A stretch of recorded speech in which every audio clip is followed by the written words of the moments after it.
Hello and happy Monday, June 1st. Welcome to another exciting edition of Rate Desk. I'm your host, Michael Thomas, here to report on multifamily interest rates and other news.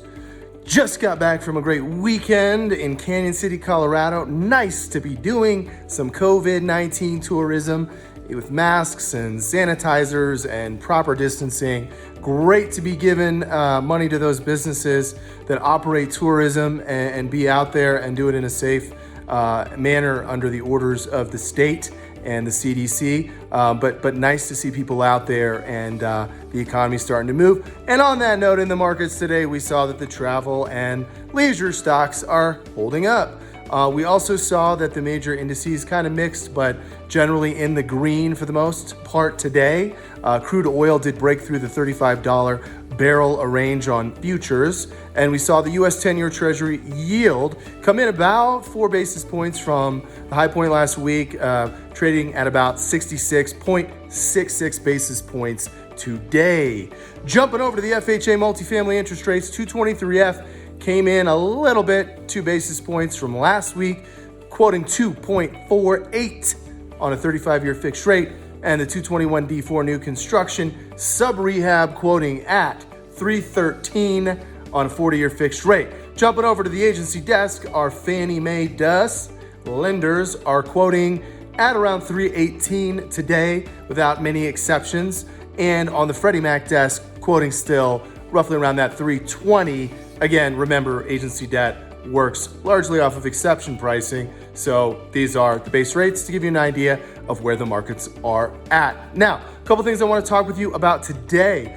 Clearly, lots of civil unrest all over the country, all over the news this weekend, bringing up some important topics for conversation. One of them that I want to speak with you about involves housing as central to economic success in life, right? So one of the challenges in the housing industry that people face are incentivizing the right behavior, the good behavior that we want to incentivize. We want housing to be equitable. We want it to be serve all different bands of income levels.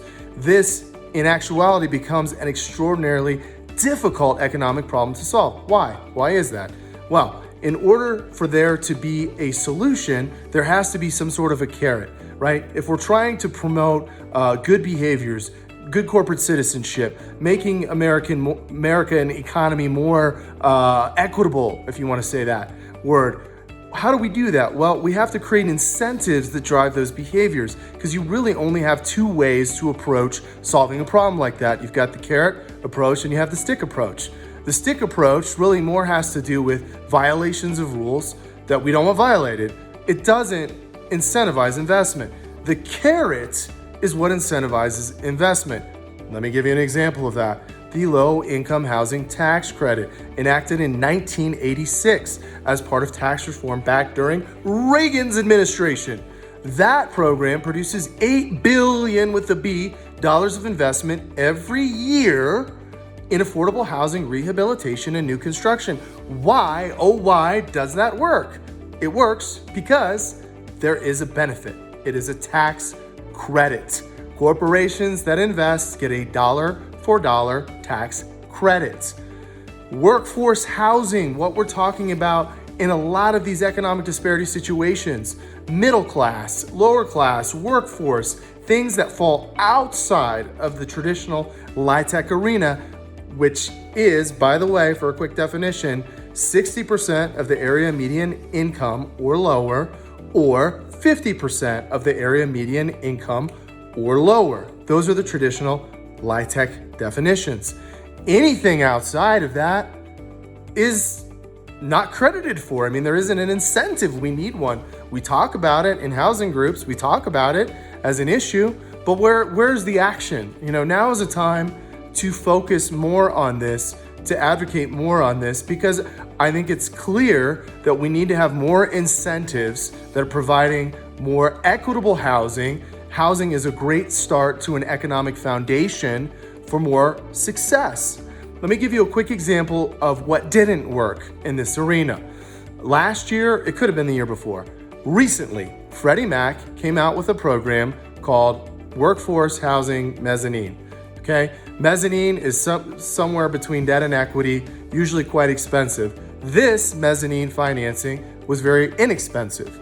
But in order for you to qualify for this inexpensive mezzanine financing, Freddie Mac required that you restrict your rents above what traditional LIHTC rents are traditionally, although one of their definitions fits squarely in that. But they could go up to 100% of the area median income and serve a much wider population.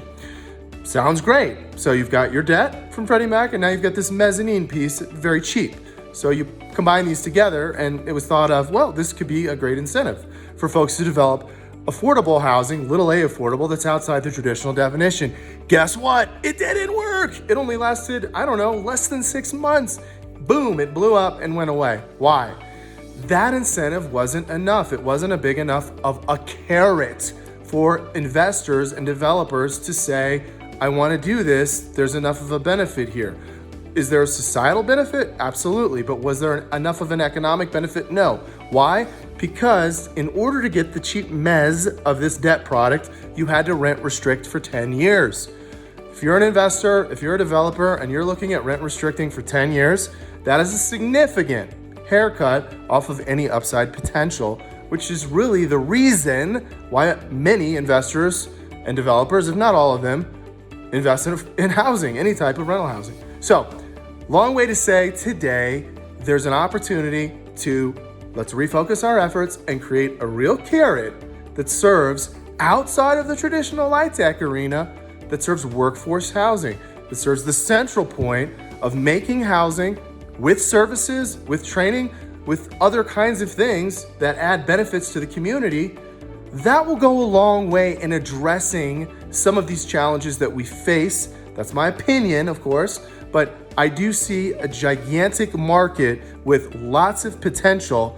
We just have to figure out what the carrot is. Last example of a carrot, the pilot programs that states run or municipalities run, or if you want to call them tax abatement programs, where for developing housing, of a certain kind, the owner will receive abatement on the taxes, meaning the taxes don't go away forever, but they go away for a certain period of time, or they're reduced by a percentage over time, etc.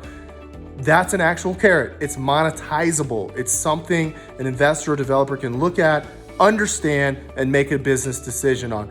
That's what I'm talking about when I say a carrot and I say an incentive for workforce housing. Does it have to be exactly like the LIHTC program? I don't think so, but it does need to be a true benefit for developers and investors to gain interest enough to create this type of housing that we need so vitally in our society.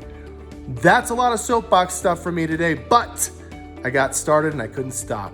Thank you for tuning in. This has been another edition of Rate Desk. I am your host, Michael Thomas, signing off.